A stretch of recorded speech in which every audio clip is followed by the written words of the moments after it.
Hi, I'm Evie. I'm the founder of Mother of All Jobs. We work with employers to help them find employees who want to work flexibly. So we have nearly 2,000 parents on our books now looking for flexible working all across the UK. I'm based in Hertfordshire, so predominantly our positions are based in London and the home counties. But we work on all different types of roles from marketing, HR, PR, secretarial roles, and anybody and everyone who is looking for flexible working. It can be dads, doesn't have to be mums. It can be, but predominantly it's usually the mums who join our community. That's amazing. It's such an incredible concept, and I'm sure you're extremely busy with it because it's much, much needed. So Absolutely. you're with us today, obviously, to talk about returning to work and the kind of the worries and anxieties or just general questions people might have. And as I say, have got a few here. We might have people joining randomly throughout, but if not, we've got plenty to keep us going, and people will watch the catch up. So if we start off, and please do, feel free to refer to any kind of experiences you've had with people, if you want to as well on your platform. So the first one is, when's the best time to start planning that return to work? Because we have a lot of people on here that are obviously pregnant, expecting a baby, Mhm. and maybe a bit earlier, and in their pregnancy. So wondering, like, when do you really need to start thinking about that? Yeah, absolutely. I think this is can range for all different types of individuals, and it depends on how much you enjoy your job. Maybe when you are pregnant, some Yeah. people are pregnant and they love their job and they are adamant they're going to go back full time and they're going to do as they did previously, which is great. That's fine.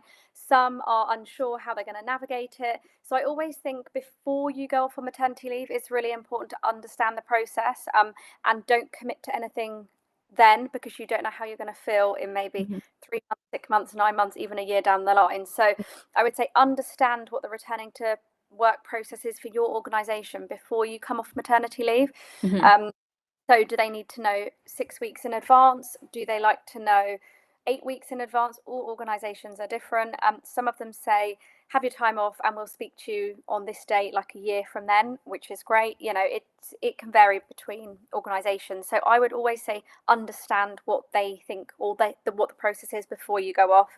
You're Mhm. also entitled to kit days, which are keep in touch days. You get up to 10, I believe, when you're on maternity leave. So it's also understanding how they work. Often you need to give notice of when you want to take them. So rather than just calling up your employer one day and saying, can I do it tomorrow? They need a little bit of time to prepare. So understanding when you can use them. Some people like to do them all at once. Some people like to spread them out. Some people don't use them at all. There's no requirement to use them, but they are there and you do get paid for them. So it's often good opportunity to use them. But And I is would that say every employer that has to give those? Isn't yes. there Yeah, any sector? that's right. Yeah, and it can be tricky for some organisations going in just for one day. But even if it is just to catch up with your team, I know a lot of candidates I speak to. If, for example, I had a friend who works for Microsoft, she went into her keep in touch day with her son a few weeks ago. Took him into the office in London, had an opportunity to meet the new members of her team. That can be classed as a kit day if your employer's happy with that. If you've got maybe a new manager been off, meeting them for for a morning, for a coffee or something, it can work out that way. Mm. Yeah, they're really, really helpful to have. I remember I took mine as well. And like you say, you don't necessarily need to do all of them if there isn't that need to, but they're Yeah, there. exactly. So, But I think because you do get paid for them, and yeah. often towards the end of our maternity leave, we're on statutory pay. It can be really handy for individuals to use them. So Yeah. definitely take advantage of them if you do get offered them. Yeah, and it's that like emotional easing back in, isn't it? Of that first, you don't want to be walking through the doors for the very first time and then having to go straight into your desk and actually start working. I remember on my kit Mm. day, my first day, I didn't remember my password to get onto my computer. So I was like, this is a great start. But they obviously understood that most people who have been off for longer than 9, 10 months Yeah. would probably have forgotten. So they were prepared for that. But it's all those little things, just learning, systems and things might have changed. And depending on when you went back to work and what your setup's like, I went back after COVID, so things had changed a lot. Depending on what the situation is with your organisation at that time, things can change a lot. And I Hmm. think it is a big change for everyone, no matter how much you think you may feel like you did when you left that job, Mm-hmm. you're a totally different person. No matter if we think we're not, you are, in it, for the better. But it's just very different. So I think often people may go back thinking it will be the same, but it never will be. It Mm-hmm. can be better. It may not be better. It could be a work in progress. But I think it's just important to Mm. remember that when you go back. And if you work in something maybe like the NHS or you're a teacher and things, kit days, have you had experience in what they look like for people? Not with the NHS, I'm afraid, Mm. because I don't really do too much. I have had a couple of teachers who I've spoken with. I have a Mm. couple of friends who are teachers, and they have gone in on a couple of inset days. So they're not Mm. necessarily teaching, but they're there behind the scenes, Mm-hmm. catching up with other members of staff, maybe doing some training. Mm. Um, things like that can be quite helpful. One of my friends went back the week before the September, so she was in like during the school holidays that final week, and I think she used her kit days then to just get back into the flow and get organised and get her class sorted and what have you. Yeah, so it's like setting a reminder in your diary that you're a few months ahead of when you might be thinking of Yeah. doing kit days to find And out what also you finding want. out from the employer when they want them, because like I said, some of them are happy for you to have them right at the end, some of them Mhm. like them spread out. And I think it is quite a grey area as to when they have to be. So it's, yeah, I would say it's Mm. always useful to try and find out beforehand. Mhm. Okay. This has come up twice about flexibility and asking for it. So I think they don't actually put what kind of jobs they have, but they're worried Okay. about the general gist of the two questions merged together is that they're worried about asking for flexibility, and it's not something that is commonplace in their workplace. So how do you even start to have that conversation with your employer? Okay. Firstly, this is probably the most common question that I get asked. So please don't worry. Majority of mums and dads who are going back is something that they're apprehensive of asking. Yeah. Maybe it's not something that maybe somebody else in the office has ever done or in their organisation. It could be that maybe in their team they're the only female and it's all male. So it can be quite daunting. Firstly, everyone has the right to flexible working request from day one of being employed. So you don't have had to have been there for a certain amount of time. From the day one of employment, you're entitled to ask, and you have to submit a flexible working request. Hmm. I have a free flexible working request on my website, so Amazing. We'll that put a link to that. um, is a template, and it includes what you legally need to give, what you need to tell them, what you don't need to tell them, because sometimes they don't need to know the reason why. For example, you just need to explain how you're going to make it work, basically. Hmm. So if you are cutting, maybe you're finishing at 3 o'clock 3 days a week so that you can pick up your son from nursery, Hmm. that's when you're going to finish, and how you're going to make that work. I would always say look at the benefits to the organisation rather than you.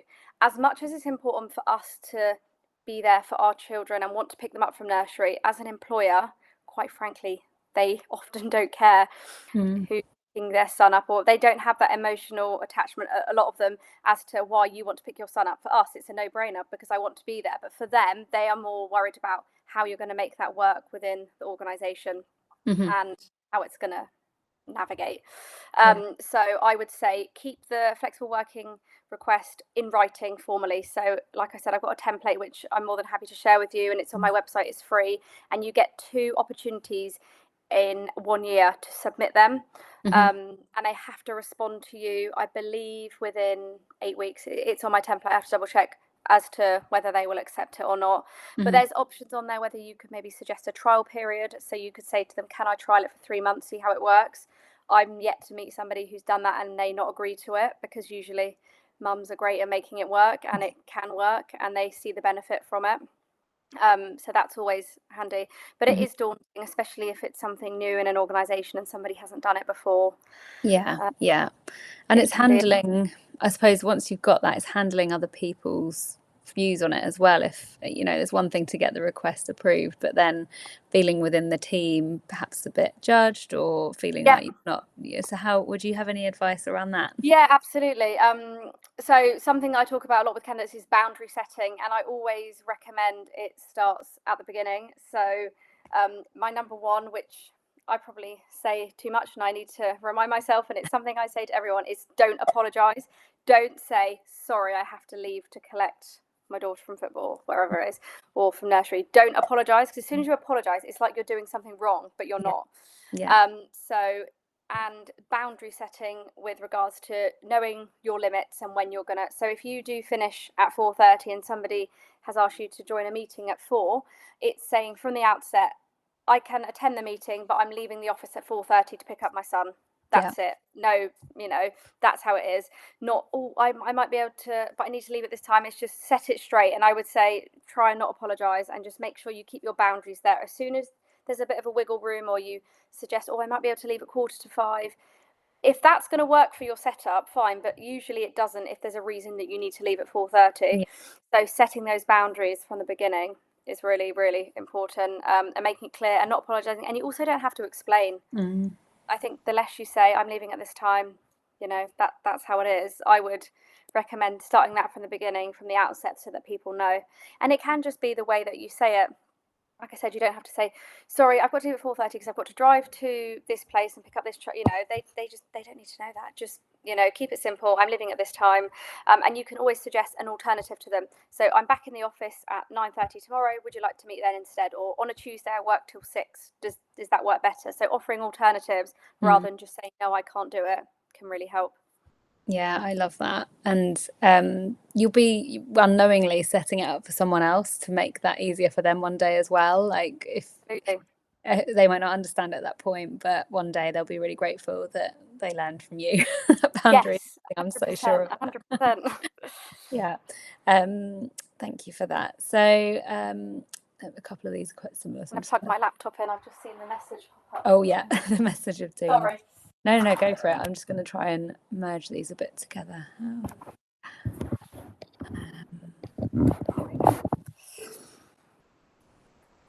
So in terms of deciding how you're going to split kind of that leave with your partner, is that Yeah. something that you can give a bit of advice on, any of your experience where? Is that maternity, paternity leave? Are you shared Yes. parental leave? Yeah. I mean, I think it's amazing that more Yeah. organisations are offering it. It's not something I hugely deal with as much, Yeah. because it's I usually did based wonder. on an organisation. Yeah. But from conversations I've had with different candidates, is I would always um, advise waiting until you've had the baby to decide what you want to do, because I Mm, think it's really hard to make decisions before you've had the baby as to how you'll feel. yeah. You never know how you're going to feel until you've got home with your baby, you've entered that first week, that first month, that Yeah. time on your own as well. How do you find it? Some people fly with it, some people struggle more and need extra Mhm. support, however it might be. I think try and wait for those decisions until the baby's here. And if you have maybe had a conversation with your partner and you've said, right, after 9 months they're going to take over, if you don't feel right at that time, don't do it. I think stick with how you feel, Yes. because we don't know how we're going to feel at that time. And also, nor will our partner. They might not feel ready. They also may be struggling with the thought of it. So I think communication is really important between both of you and your employers as to how you're best going to do it. Because it would be awful for you to go back to work and for your partner to be at home if you were both unhappy in that situation. Yeah. And for the baby, I think as well. It's hard, isn't it? It So I is think really hard. my advice is wait until closer to the time to decide how it's going to work. Yeah, no, again, really good advice. Like, find out what your options are and hold off making those final decisions. Yeah. Yeah. A couple of people were just really complimentary on, they hadn't seen what you were doing. And so I thought it'd be quite good to just give you kind of the opportunity to explain a bit more about the kind of roles that are on Mother of All Jobs, and Yeah. why some people might, even move from their current roles that are very kind of full-time, non-parent friendly, into those sorts of roles and consider them. Absolutely. So majority of the candidates that come forward to us are either in a job um, that is very flexible, but they're not progressing. They're not being Mm, challenged. They've been there for 5 or 6 years, and they're a bit like, oh, it's not pushing me. I don't know what to do next. So yeah. that's often a kind of an area which candidates fall into. And my role is then to try and find something that's more challenging for them and where they feel like they're progressing, but they also have that element of flexibility. So they're also only still working 3 days or whatever their setup might be. Yeah. And then The second, which is the larger majority of individuals that come forward to me, are in a job that is very inflexible and they need to find something to make it work because they can't be in London at 9 o'clock 3 days a week, for example, for a whole day. Yeah. And often they have to leave their job because their employer won't allow them to work from home longer than that. Some of them have just felt they've got to where they are and they can't progress anymore. So there's always all different kind of reasons as to why people come forward to me. Redundancy is also a really horrible thing. It's really common. 74,000 parents, usually mums, are made redundant on maternity leave. I was one of them. That is where Mother of All Jobs grew from. I came back to work on my very first day and was made redundant after I had my son. Who he'll be nearly 4. So that is where Mother of All Jobs grew. I had worked in recruitment previously, and I spoke to so many different mums. There was my NCT group, 3 of us had been made redundant. In fact, one of my friends was made redundant twice in subsequent jobs, subsequent pregnancies, which is just Wow. awful, and it does happen more Yeah. often than you think. So my role is not only helping find new positions, but also confidence building. I do hour sessions or interview preparation because it can be daunting, the thought of speaking to a grown up after a year off and learning all the new aspects of new jobs. And it is scary. Like, an interview is scary. It's supposed to be out of your comfort zone, so it's preparing you and working out how you're going to manage that, and also looking for new jobs. Off the reason where Mother of All Jobs also came from was when I was made redundant, I didn't know where to look. I knew I needed a role that was either 3 or 4 days a week, but I just couldn't find anything. All Yeah. the roles that were part-time were not in my kind of area of expertise, weren't what I was doing before, or the salary just wasn't enough for what I needed to pay for nursery. Yeah. So that is why I found that gap in the market and thought there's so many mums out there who need to look for different types of roles. So for an example, at the moment, I have 2 marketing manager positions on our website, really exciting roles, both with super flexible organisations. So they're both head offices are in London. They're completely different organisations. They just happen to be a very similar job at the moment. And they're really open to hybrid working. So whether you want to go in the office maybe 2 days a week or less or more, they're really open to that. They're one of the organisations is ran by a dad, so he gets it. He's really open to flexible working, understanding what crops up, school holidays, and navigating that. So that's really important. I only partner with organisations that support that and are understanding. And for them, it's about finding the right person, not whether you can be in their office at 9 o'clock every Wednesday, for example. They're open-minded to start times, working hours, and how you navigate the role. So they're both senior marketing manager roles for brands. One of them is a snack brand, and one of them is a brand who they're in the lifestyle market, hydration organisation. And then I'm also working with a charity. They're looking for an account manager.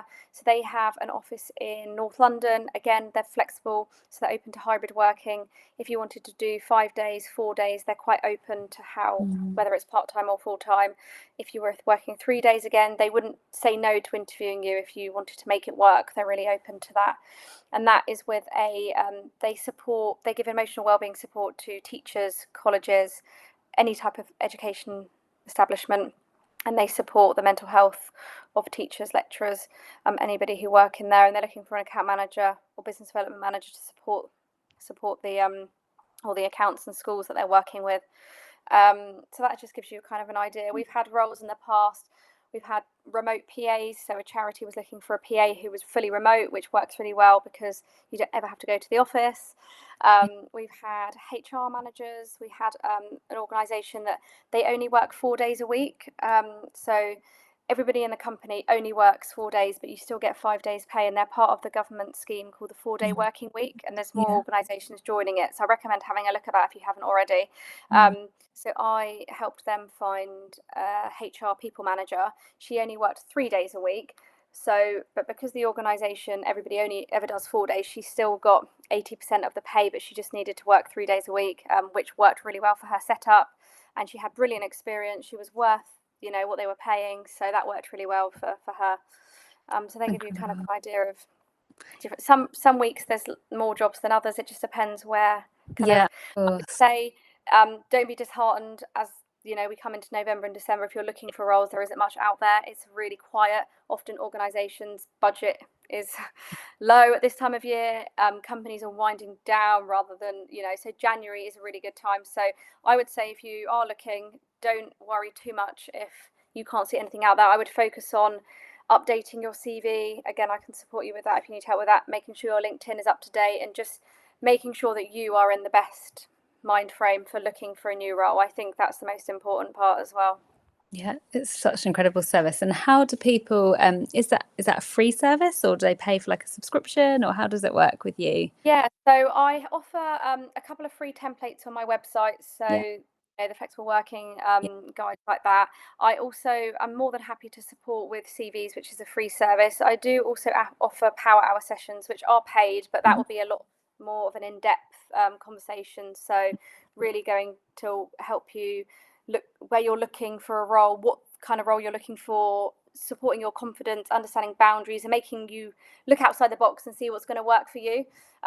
A lot of individuals also want to transfer their skills. They might have worked, for example, in a school and now they want to move to project management, or they've worked in charities and now they're looking to move to a media organisation. So looking and understanding why they want to do it, and then I can support them in how it might work and what to look out for. Mhm. Some different pay more or less, and how they're going to make it work. Yeah. And I think also phases is also really important when looking for a job. I think when you maybe have just come back to work and you've got really young children and they're at nursery, we have the luxury of a long day. So nurseries are open for, well, my children's nursery is open for 11 hours if I needed them to be there for that long, which Yeah. means you could work part-time but longer days. And then you get to the stage where they might be at preschool or school, where school finishes at 3. So you might have every day, but your days are shorter. And it is just understanding each phase, and it will never be a balance. I don't believe there's such thing as work-life balance. One Mhm. week it will be slightly more than the other, and it's just understanding how to navigate it and work the best solution out for you and your family. Mhm. And the Don't school compare. holiday.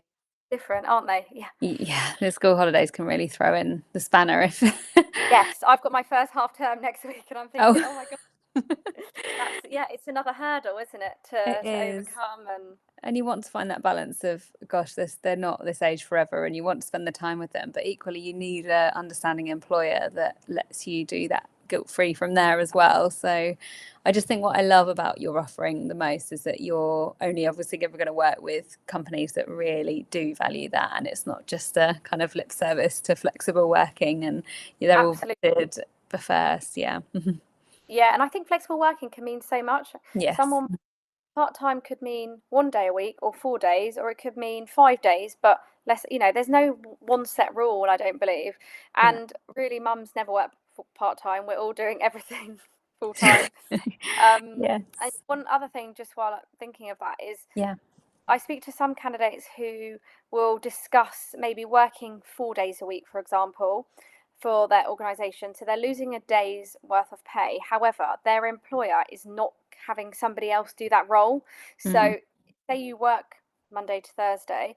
Is anybody doing your job on the Friday, or is anybody doing the work? Because if they're not, and you're also doing that, but just in less time, make sure you're being paid for that, or ask those questions. And it can be difficult, which is why I would recommend keeping everything like written down rather than a verbal Mm. conversation, and stand your ground. I think it's unfair to be expected to do that, and there is so many people out there Mhm. who do that, but they think, oh, it's really kind they let me work part-time, which, yes, but if you're doing the same amount of work, you should be paid for that amount of work. Yes.